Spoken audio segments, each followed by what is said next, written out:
దళపతి విజయ్ సినిమాకి మద్రాస్ హైకోర్టులో ఊరట లభించింది. జననాయకన్ సినిమా సెన్సార్ పై కోర్టు కీలక ఆదేశాలు జారీ చేసింది. సినిమాకి సెన్సార్ సర్టిఫికెట్ ఇవ్వాలని సిబిఎఫ్సిని ఆదేశించింది. సినిమాకు యూబైఏ సర్టిఫికెట్ ఇచ్చిన తర్వాత కూడా మళ్లీ రివ్యూ కమిటీకి పంపాల్సిన అవసరం ఏంటని హైకోర్టు ప్రశ్నించింది. ముందుగా ఇస్తామన్న యూబైఏ సర్టిఫికెట్ ని తక్షణమే ఇచ్చేయాలని కోర్టు ఆదేశించింది.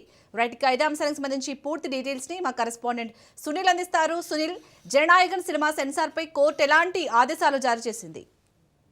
దళపతి విజయ్ కి అటు మద్రాస్ కోర్టులో భారీ ఊరట లభించింది. అతను నిర్మించినటువంటి జననాయకన్ సినిమా సెన్సార్ కు కీలక ఆదేశాలు మద్రాస్ హైకోర్టు ఇవ్వడం జరిగింది. అయితే సెన్సార్ సర్టిఫికెట్ ఇవ్వడం మీద కూడా చిత్ర యూనిట్ గతంలో మద్రాస్ కోర్టులో పిటిషన్ దాఖలు చేసింది. దీనిపై గతంలోనే రివ్యూ చేసి యూఏ సర్టిఫికెట్ ఇవ్వాలని చెప్పినప్పుడు కూడా మళ్ళీ రివ్యూకి పంపి దాన్ని పెండింగ్ లో పెట్టడాన్ని సవాల్ చేస్తూ మద్రాస్ హైకోర్టులో పిటిషన్ దాఖలు చేశారు. దీనిపై మద్రాస్ హైకోర్టు చాలా తక్షణమే అతనికి వెంటనే యూఏ సర్టిఫికెట్ ఇవ్వాలంటూ కూడా అటు మద్రాస్ హైకోర్టు ఆదేశాలు సిబిఎఫ్సి అంటే central board of film council కి ఆదేశాలు జారీ చేసింది. ప్రస్తుతము సినిమాకి సంబంధించిన యూఏ సర్టిఫికేట్ ఇచ్చిన తర్వాత కూడా మళ్ళీ రివ్యూ కమిటీకి పంపాల్సిన అవసరం ఏంటని అటు మద్రాస్ హైకోర్టు ప్రశ్నించింది. మరి ముందస్తుగా ఇస్తామన్న యూఏ సర్టిఫికేట్ తక్షణమే ఇచ్చేయాలంటూ కూడా మద్రాస్ కోర్టు ఆదేశాలు జారీ చేయడంతో దళపతి విజయ్ కుమార్ నటించినటువంటి జననాయకన్ సినిమాకు సెన్సార్ క్లియర్ అయిందని చెప్పవచ్చు.